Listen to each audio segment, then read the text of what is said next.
Hey guys, I just got back from Orange Theory and I want to answer this important question for you. Facebook Live is down, but I'm going to share some stuff with you guys here in just a minute. I'll be right back.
Okay, guys, one more check here, and then we'll get started on some awesome tips that can help you today on Thanksgiving. I'm going to check on my nacho stuffing and come right back and talk with you guys.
Hey, everybody, this is Paul, Dr. Nacho, dentalnachos.com, and I'm going to hang with you guys here and answer some of the most important questions in life with you. Hey, everybody, this is I'm Paul, just going to stop Dr. these Nacho, things here. Awesome. So we have some important life questions to answer together.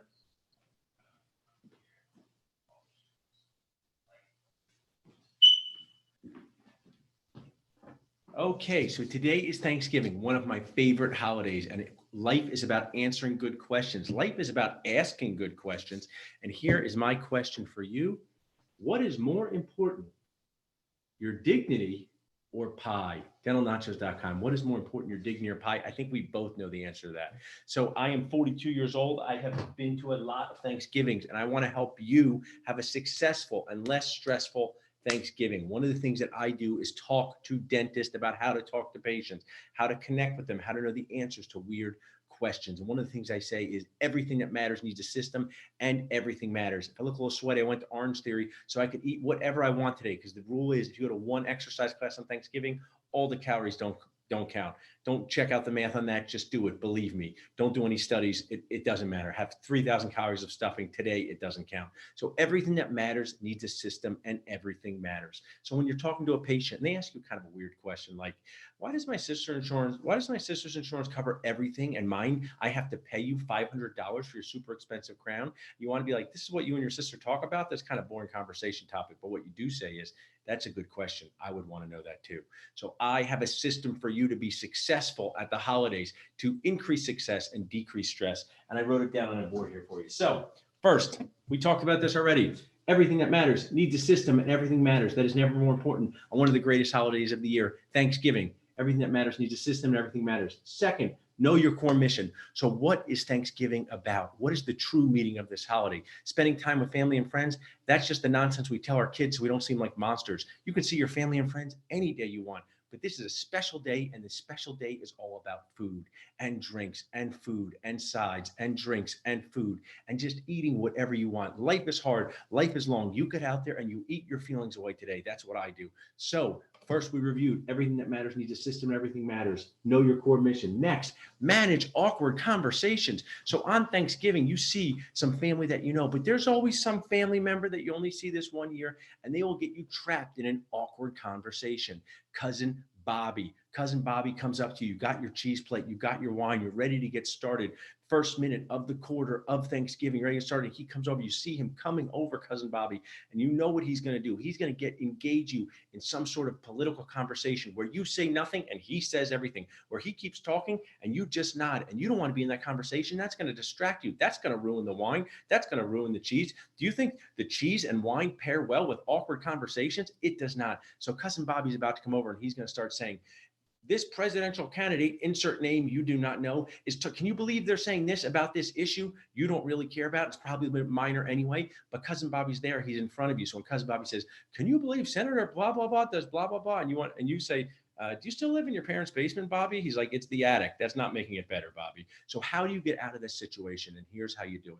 First, you look around for help, and you look around for a kid. You grab any kid. It doesn't have to be your kid. You pick up that kid and be like, oh, sorry, Bobby. Looks like I got to take care of this one. Now you pick up that kid and you do this next. You go to a place where you can hide from the group. I recommend the guest room. And you don't bring that kid with you. You just drop them off where all the kids are. I mean, I'm bringing my two kids for Thanksgiving. I show up. I don't know who watches them. It's Thanksgiving. You just drop them off and someone watches them. An older cousin. I don't know what happens to them. I see them in the beginning. I see them at the night. That's the rule of Thanksgiving when you have young kids. Somebody else watches them. So you take that kid, you deposit them in the kid play area. But you got your wine, you got your cheese. You're ready to go and hide. Where can you hide? Couple good choices here. If they have a finished basement, you could hide in the finished basement. But if it doubles as the kid play space, danger, danger, danger, don't go down there. A lot of times I like to look for a guest bedroom that has a TV. That is one of the best places to hide. Guest bedroom with a TV. You walk in there, you tiptoe in there, you have your food, you turn the TV on, put on football, whatever you want. You enjoy your wine, you enjoy your cheese. And hey, you're going to be there for a while, so you might as well just get a bottle of wine and a straw. No sense wasting time going back and forth making trips. So you're in this room. Now, quick tip, if that room with the guest room is where they put the coats, do not hide in there. Tons of action there, coming in, coming out, all kinds of hugs and kisses. It's going to really distract you from that. So step one, how to manage awkward conversations with Cousin Bobby, who still lives with his parents. Step number two we have here, or number three, get out of cleaning up. How do you get out of cleaning up? So what you do at Thanksgiving is there's always the appetizer section, which is magnificent with cheese and wine and just puff pastries and baked things that are probably 300 calories per thing, but it's Thanksgiving. Forget about calories. But now you're like 4,000 calories in, what I call halftime of my calorie consumption on that day. Maybe not even halftime, maybe a couple minutes for the half. We'll kick a field goal and with some sort of cheese blintz. But we're at halftime and you want to get out of cleaning up. So you see, people are finishing, they're slowing down, and you may be asked to do some dishes, carry something. You don't want to do that. That's not something fun to do in the middle of your, mild to moderate drunkenness and just being so full and sweaty like I am after Orange Theory here. Probably look like this in like 3 or 4 hours after I've showered and eaten. So what do you do? How do you get out of cleaning up? Because you want to break. And this is what you do. You find your kindest relative, the one that wears rose-colored glasses on top of rose-colored glasses about you. In my life, that's Aunt Gigi. So what I do is I say, oh, hey, Aunt Gigi, it's been really busy being a dentist and Dr. Nacho and running these things. Do you think it's okay? Like I'm pretending to ask person, do you think it's okay if at this time I like go lie down for a few minutes and just rest? Can I rest? It's like 4:30. This is a good time, 4:30. Can I just go rest? And Gigi says, sure. I said, hey, Gigi. Hey, Aunt Gigi. Really appreciate you being here. This is a great Thanksgiving, seeing you. Tell anyone if they ask. I'm just laying down, okay? It's not that I don't feel well. I just need to lay down and rest for a little bit. Then you go back to that place you hid, bring a bottle of wine and a straw, your second one of the day, definitely. Bring it there, then you hide. Now here's one of the things though.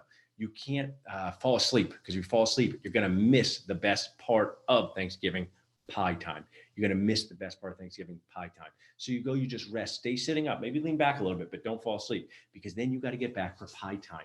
And that is the most important part. Be a pie ninja. And here's what you do. Now, you know how I just told you to not offer to help clean up? Shocker, I'm going to tell you to offer to help put the pies out. Here's why. So Thanksgiving is mainly about pie. Forget about your dignity. Here at this point, you've probably lost most of it anyway, but it's totally gone. So you say, oh, hey, Aunt Gigi, I'm ready to help put out the pies. And she'll say, no, sit down and rest. Say, no, I want to put out the pies. And here's why. You don't care about your family. You don't care about your kids. You just care about yourself. And you care about yourself getting access to the best pie first. Because sometimes people in your family, they cut pies like garbage and they just mangle that thing. So you need to get there early for the pie cutting. And you also need to strategically set out the pies. And this is the part of being a pie ninja. So first, you go in there and you take a look at the pies. And usually there's some section where the pie is. Hopefully it's quiet, no one else is around, so you can survey the pies yourself. And you look down and you look for those weird pies, mincemeat, boysenberry. Like, who invited you anyway, Aunt Sally? How could you make boysenberry? Oh, it's your house here? Okay, sorry, my bad. Anyway, you look at those pies, and here's what you do. Take the bad pies, okay, the disgusting pies. You put them in the first row out on the table. You don't know why people are so tired and so sweaty and so full, they can't even reach their hand to the second row. Then in the second row, you put the things you like. Chocolate cream pie, apple crumb pie, all the good stuff in the second row. Push it back a little bit. Think of the other one, like, I don't know if you guys are Game of Thrones. It's like the wall, the boysenberry, the mincemeat, even pumpkin. Pumpkin's kind of, I was reading online, it's a little bit like baby food pie. So, pumpkin, mincemeat. Pumpkin's not terrible. I'll do some pumpkin, but you put the good pies in the back. And here's what you do. This is when you really just lose your dignity totally. And this is when you just have to embrace it. Because I don't know, your dignity you can get back, but pie day happens only one day a year. And here's what you do. You go into the real dishware part of the guest. Like, I don't care if you don't know, I don't know who's having the party. Who cares? Your dignity's gone. You go in and you get a real plate. Why? Have you ever noticed the plates they put out for pie? They're these little tiny paper plates. They can fit like barely one piece of pie, usually with some mangled fork that, like, if you have too crusty of a pie, you can't even get the fork through the pie. That's a disaster. That's a pie interception, to use football. So what you do is you get a full on plate. But you have to try to cover your tracks, because no one else has a full plate, right? If you have a full plate, no one else has one, you look weird. So this is what you say. Say to the guest, this is what you do. You just lie, okay? You say to the host, I'm going to cut up some pie for some of the people who can't get to the pie, like Gam.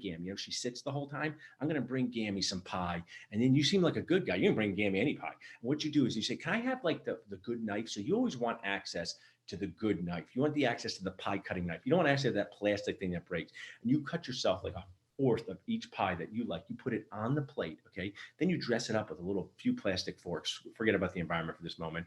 And then you walk and you look like you're going to serve other people pie. And then you go back to that hiding place that you found in the beginning to manage awkward conversations. You better know where the hiding place is. And then you now eat 4, 5, 6,000 calories of pie by yourself. Maybe it's in a dark basement. Even better, you're all alone. And who's watching your kids? You don't know. It's Thanksgiving. You don't have to watch your kids on Thanksgiving. You just drop them off in the kid area and you pick them up at the end. So I hope these tips helped you to have a super nacho-tastic Thanksgiving. If I can help you in any way, reach out to us at dentalnachos.com. To be real for a minute, I really do love Thanksgiving, seeing friends and family. I also love all the pie and drinks too. I really appreciate you guys being part of this Dental Nachos community. We're doing something special here. We can make a better dentistry world together. We can make a better world together by being kind, by being JBN, by talking about the tough stuff. And just like nachos, things can get a little messy, but they're meant to be shared. As I said before, if I can help you, need someone to vent to, you're having a situation, I would love to help you. Just reach out to me at paul@dentalnachos.com or visit dentalnachos.com. Thanks, guys.